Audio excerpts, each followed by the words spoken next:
Okay, it's 9:04 p.m. on October 14th. I'm going to start out with Master's Prophecy, Master's Voice Prophecy blog with Celestial talking about false Christianity, false Christians. And then I'm going to follow that with some false occultists. Another thing that is coming is judgment for a lot of unfaithful workers and false workers. So we will go into today's prophecy, but because I did not finish everything in the prophecy, that is entitled The End of the Way of the Wicked. I will just mention it here and then I will go into today's prophecy in a separate video, perhaps, or if this one is not long, I will continue. And so, the end of the way of the wicked, which I received on the 1st of September 2022. The Lord had been talking about scandals, which is where I said that I saw Beyoncé and Jay-Z being exposed. I saw that TD Jakes will have one of the biggest sex scandals to ever hit the church. The Lord says it will be one of the biggest shaming falls of Christianity. So this is bigger than Jimmy Swaggart, if you can imagine. This is bigger than Ravi Zacharias. And why will it be bigger? Because God says that this man had charis, which is just the Greek word for grace. God said that this man received a double portion, a double cup of all the virtuous graces that one would need to be faithful in the gospel, and yet he did not do it. He went over to the other side of midnight. He is not heterosexual. He is, in fact, a homosexual male, and he is guilty of inappropriate touching, inappropriate relationships with males, with young boys, and with youths. And God says all of that will come out. And he said that people will not be able to suppress the kind of evidence that is coming out. Big money talks a lot. I covered it in the prophecies with Beyonce. I said that there's a lot of people in positions of power, political positions of power, banking world, media mogul world, property owning world, people in all walks of life. There's a lot of money out there, power out there, influence out there. God has shown me just in normal visions during the days, celestial, there is money in this country that defies imagination. And God was telling me the money that you see ostentatiously splashed on music videos and people are saying fix my crib series and God says that is not the money that runs America. Let me tell you, the Lord said that there is money in this country that is anonymous. There is money in this country where if four of them gather together in a room, four of these people gather together in a room to smoke cigars, he said you will be looking at the GDP of about 60 African countries. And I don't even think that Africa has 60 countries. So they're going to have to borrow a few from South America to meet that 60. This is what he's talking about. The Lord says that there is money in the world that gets together in rooms to decide which banks are going to be crashed in the world, which countries' economies are going to be scattered and plunged into poverty in a matter of months. That country will go from okay and stable to their currency will be like monopoly money. These things are not happening organically. It is happening by an unseen hand, not the economic unseen hand that we are taught in school. It is an unseen hand of power that has so much money. It is not these little celebrities that are throwing away fake money in the video. It is people who have the right to speak a word, and another person somewhere will be taken out of this world. Their life will be ended because of the word that has come from the mouth of an industry king or mogul. That is the kind of money that the Lord will be showing me that these people have so much money that their children can murder other people. I spoke about this in the prophecy concerning children. There are people in this nation that are so rich that their children commit murder and get away with it, or their children commit murder and then tell the surviving witnesses, anybody talks and you know what my dad can do. This is why the Lord is saying that cold case files will finally get a rest. He said that there are victims, witnesses who are so intimidated that they have been holding secrets, keeping secrets for 20, 30, and 50 years. And he said that now that they are old, their consciences are beginning to twist and turn within them, and they will finally come out and say, "Hi, Officer Hansen, I have something to say. My name is Maisie. I'm 87 years old. I have cancer, but before I die, there's something you should know." Yeah, I see this happening, and it's been happening. I mean, you know, we now know, if you've read the biography of the Irishman, the mafia guy that set up the hit of Jimmy Hoffa, or the Scorsese movie. But this is people are in denial about it, because see, this is the cracking the whole pop facade of the evil that's underneath all of that, the Rolling Stones and the Beatles and the Bob Dylans and the Neil Youngs and the Laurel Canyon Zevons and et cetera, et cetera, et cetera. It's also all this cultism, the occultism. So I want to read back, you know, because that's really what I'm looking at more than what's going on today, is looking at the roots of this. That modernism is just the occult religion. It's the Babylon religion, and Gurdjieff is one of the main players. So I'm just reading from this book, Holy Madness. It is madness. It's a occult madness. In 1914, Gurdjieff returned to Russia, looking for suitable disciples among the intelligentsia of Moscow and St. Petersburg. Shortly thereafter, he started a small esoteric school, the Institute for the Harmonious Development of Man. It's the religion of man, or the religion of Baal. The Enlightenment is the religion of man. The Machiavelli's The Prince, and the Medici bankers, and the Borgia princes, all in Renaissance Florence. It's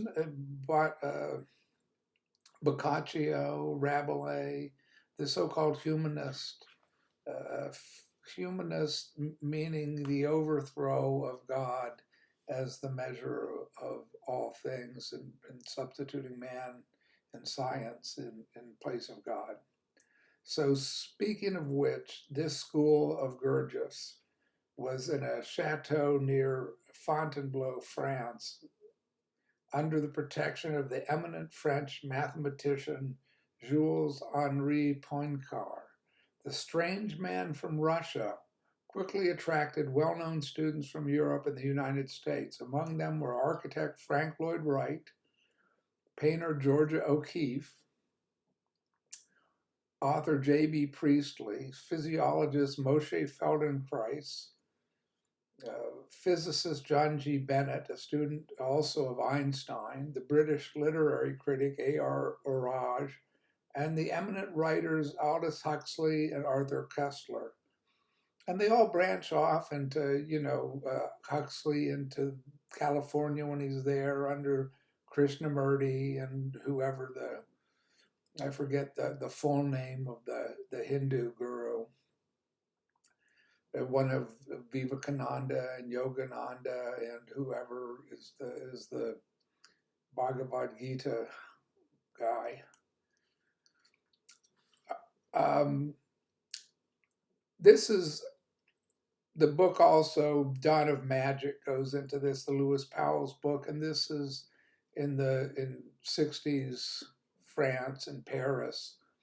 The whole psychedelic magic mushroom, Eastern mysticism is a direct line back to the Gurdjieff and Ouspensky and theosophists like Annie Besant and Christian Science monitors, Mary Baker Eddy, and so on and so forth.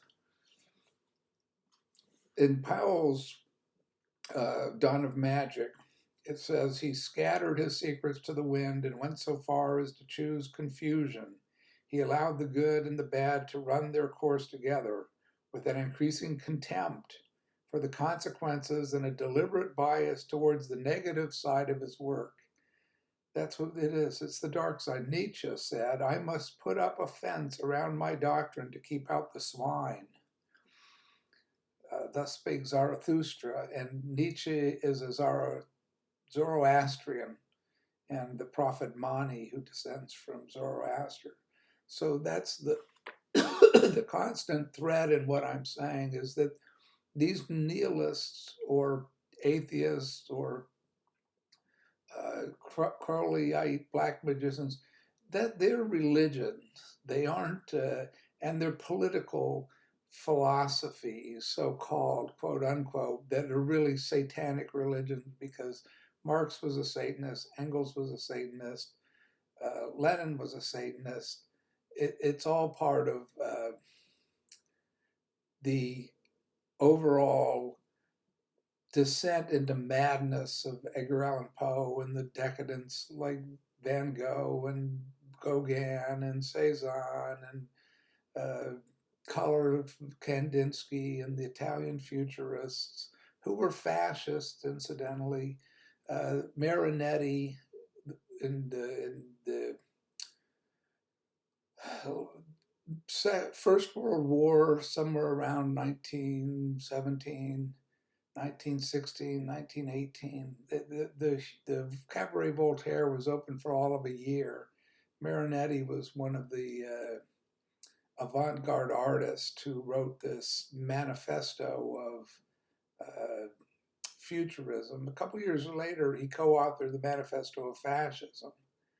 They were all for the wonderful new technologies of tanks and airplanes and incendiary bombs and chemical weapons and everything else. That the idea of scientific progress and occultism, like Einstein and the rocket ships, red glare, and the space program and military intelligence and everything else in the New World Order comes out of the line of descent from the pyramids up through Babylon and Greco-Roman culture and Medo-Persian culture, Assyria, so on and so forth, in a King Tut show showing up in the National Gallery of Art, along with all the Grateful Dead and Moloch religion of the interesting thing, of course, is you have the Ginsbergs who write poems about Moloch as if he's a, what is he if he's not a worshiper of Moloch, and orgiastic Dionysian sexuality and destruction of the nuclear family, which is always the agenda of the satanic occult, like Nietzsche. Innocent words. Gurdjieff, with a laugh louder than Zarathustra's, pulled down the fence in order that, in his domain at least, the confusions and misunderstanding of his time should reach their climax. Then we go forward to the next chapter. This is Aliester Crowley, the Mad Magus. And this doesn't even penetrate that far into what, this is just the surface of Crowley. So I'll just read for a couple minutes and then not go on for too long. But maybe some people are listening. I mean, I'm fascinated by this stuff because I've met a number of Crowley people. They're not the kind of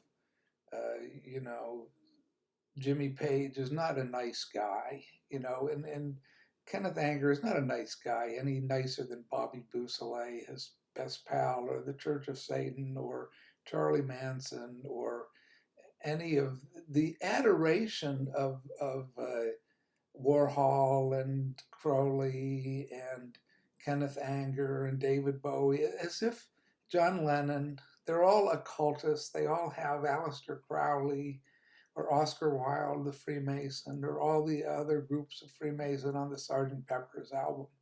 So let's get real about what went on behind the torture dungeon doors of the Marquis de Sade or Jim Morrison or the Mamas and the Papas incest cult and Roman Polanski's child slavery and Elvis Presley and I don't want to go down the whole list. It doesn't have anything to do with these individuals, like Celestial is saying. There are larger, the forces behind these guys are they're just Satan's puppets, and they're getting their, kicks on Route 66. Aliester Crowley, a contemporary of Gurdjieff, was just as much an eccentric. Yes, they're always eccentrics, kind of cute. However, unlike Gurdjieff, Crowley's eccentricities caused such an uproar that negative media attention overshadowed his genuine magical as well as spiritual experiments. And it's always presented as a consciousness expansion, when really it's it's about as consciousness expanding as the Marquis de Sade expanded the consciousness of his slaves as an aristocrat and a monarch. He had his own slaves, and he only went to prison because he offended another aristocrat. That's part and parcel of the order of the monarchy, the Prince Andrews at Epstein Island, and the Princess so and so and so on and so forth, whether they're Saudi princesses or the Jewish American princesses or the Catholic princesses, it's all the same kings and queens. I'm not being facetious. It's literally murder. It's literally torture. It's literally mayhem and anarchic bloodshed. This kind of, seeing it all as holy madness. There's nothing holy about it. It's satanic. It's hard for me to read this stuff because it's such bullshit, but I'll just try to read it straight. Yet he was more influential during his lifetime than Gurdjieff, whose fame started to spread only after his death. He certainly belonged with the most advanced magi to emerge in the West, with occultists like Giuseppe Balsamo, Count Cagliostro, and note all the counts, Saint Germain in the 18th century, and Eliphas Levi and Madame Blavatsky in the 19th century, all charlatans, incidentally.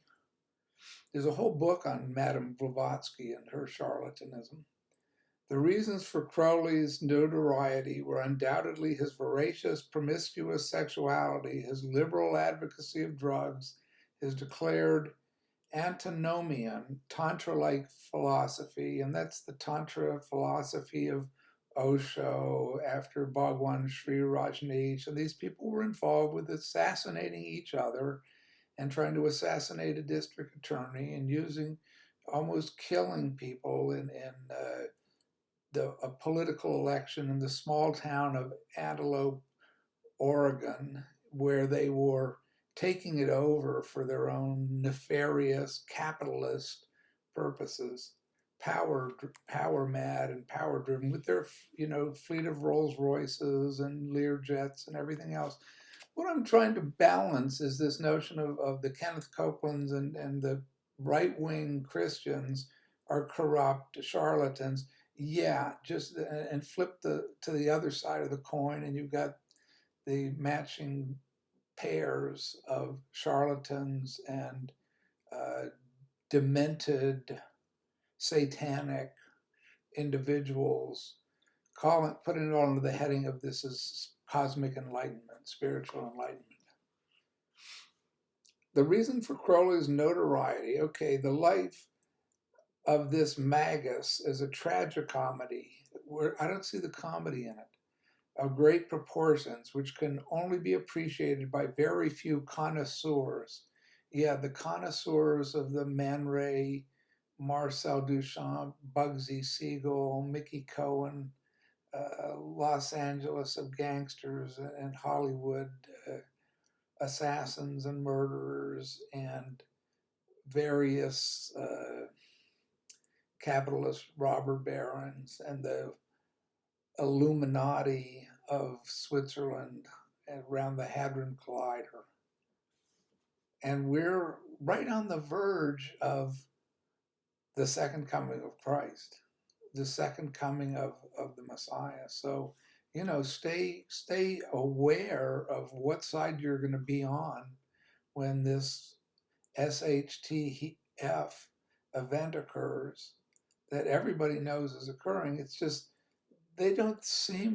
most people don't seem to think there's an actual Jesus Christ. There's this SNL, there's this version of we're going to mock and we're going to make fun of him, or we're going to distort him out of all recognition as Santa Claus, and who just loves everybody, and there's no sword of punishment, there's no blood stained robe that he's in, he's coming here just to give us all the love that we've missed all the time growing up with Aliester, Crowley, and Woodstock.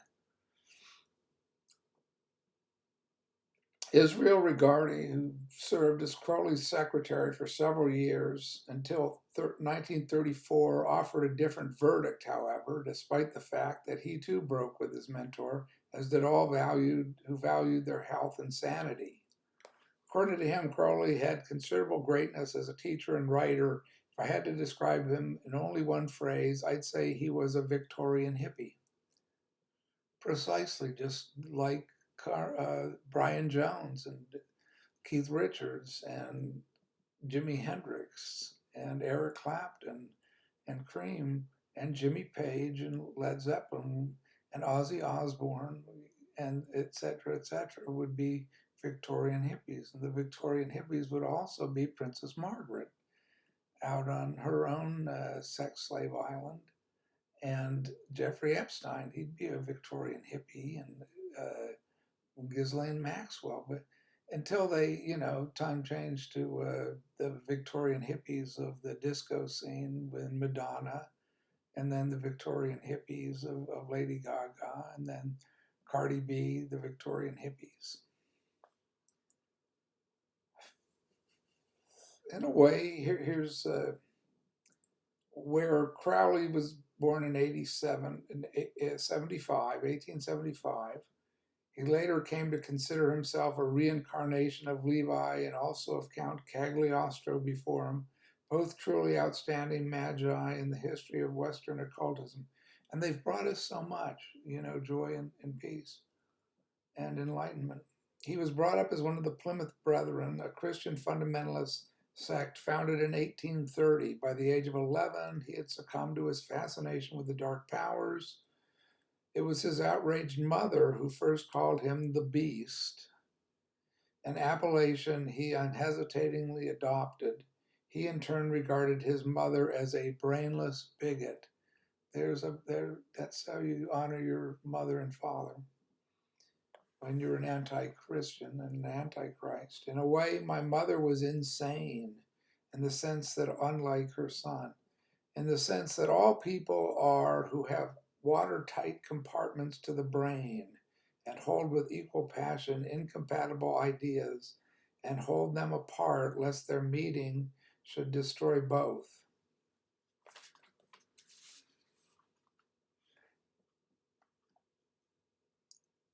That's it for tonight. This it goes up through the present with Chogyam Trungpa Rinpoche, who's out and founded his own little sex cult, just like Rajneesh, with the beatniks, Ginsburg and Corso, who didn't participate, but Burroughs was out there. And when Rinpoche left, he put this tribe of enlightened Buddhists in the hands of a gay gentleman who had AIDS and spread that around the community.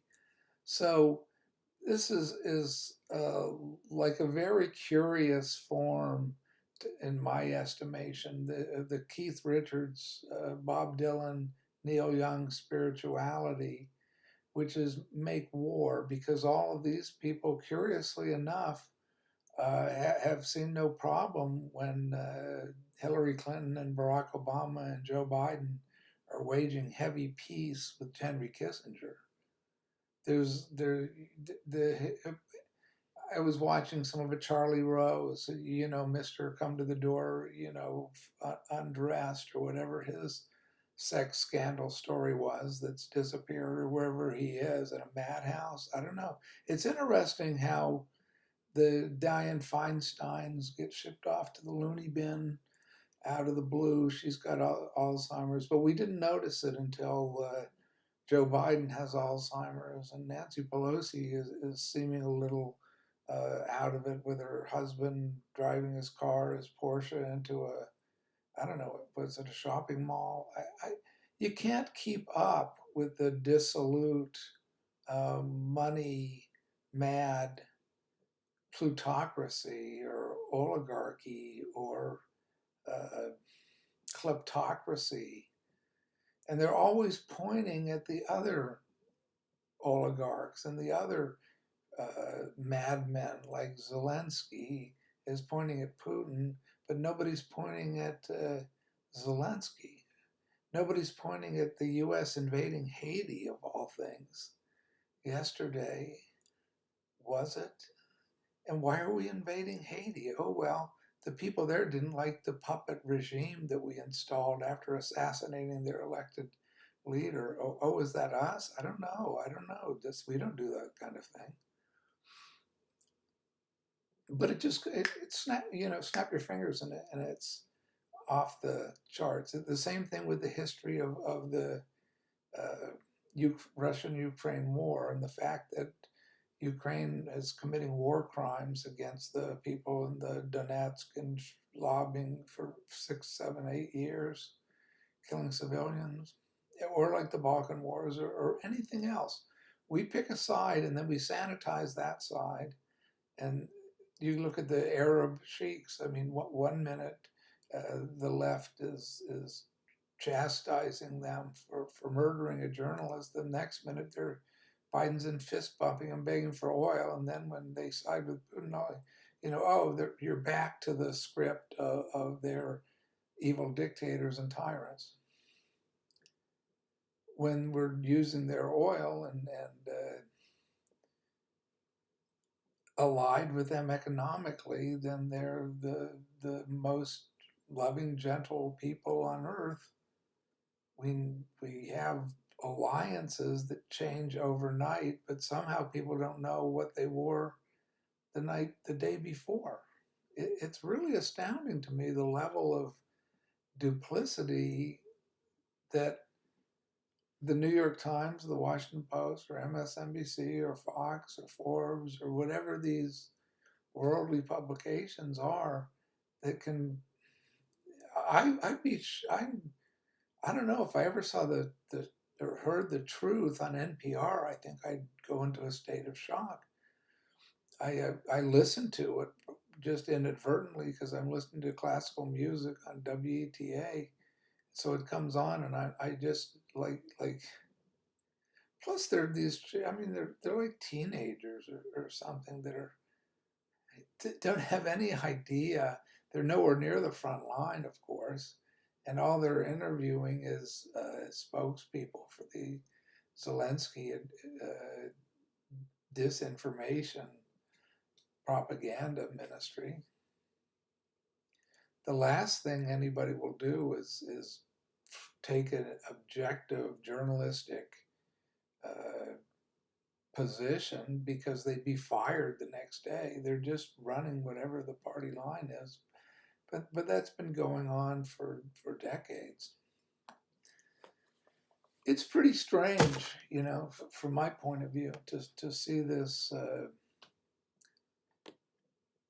oscillation. You practically get whiplash following which side they're on one day, and they switch to the next day according to. I'll tell you one thing we're doing. We're blowing that pipeline between Turkey and Russia. So America's behind that. The U.S. is behind that. In the same way, you can always tell, who is benefiting? Who's going to benefit from that? Well, the only country benefiting from it is us, because we're selling LNG, liquid natural gas, to Europe, and we don't want, any competition, and we certainly don't want our, profits being made by our enemy governments. It's like we're in, there's the real World War III that's happening, and then there's this strange fictional version of it that Western media are inventing for an audience that's not particularly interested, because they have other things in their mind, like what's going to happen to my business, what's going to happen to my money, and that's the Baal worship, that's the Moloch worship, and I would say that people are better off wondering about what's going to happen to me in the afterlife, because you die tomorrow, and something's going to happen. You're going to go somewhere. So if you're casting your lot with Aliester Crowley, I'd think twice about it. Or if you're casting your lot with T.D. Jakes or Beyoncé or the Black Lives Liberation Front or the White Lives Matter Front, as it's moving into that dimension with Kanye West. People keep saying, "Oh, Kanye is making a lot of sense." I mean, none of this makes any sense to me, particularly because they contradict each other. Within days, it's politics, and it's, to do politics, you've got to keep people's attention. So you have to continually change, metamorphose. It's like the Dylan Act or the David Bowie Act or the John Lennon Act or the Bob Dylan Act or the Neil Young Act. You go from war to peace to war to peace to war to peace, and it's the same thing. It's just power, and it's power and money, and it's always been that way. But now, these are the end times, and I'll just keep reiterating that. Maybe a few people agree with me, and it'll reassure them that they're not insane. I'm constantly doubting my own sanity when I'm in a coffee shop or a church, particularly, or a ashram. I consider all the people to be like these people in holy madness, as I've always been trying to find God in human beings in late 20th century American Western Empire. And I think he's left the building myself. I think he's left these church buildings, just as he wasn't in them when Jesus appeared on earth. He wasn't in the churches. He was enraged by what was going on in the temple, and you just had the same kind of Roman Empire and proliferation of all of these different Gnostic religions.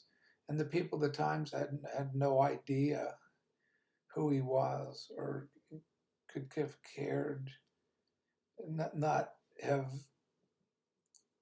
risen to an interest in this guy, because they were too busy talking to God and following their own rituals and keeping their magic act going with their own followers. So there's one Jesus, and he's the way, the truth, and the life. And you have to find that, the real Jesus, not the T.D. Jakes Jesus or the Lance Walnau Jesus or the Tim Keller Jesus or the Bishop Barron Pope Francis Jesus. So God be with everybody on their journey, and be safe out there.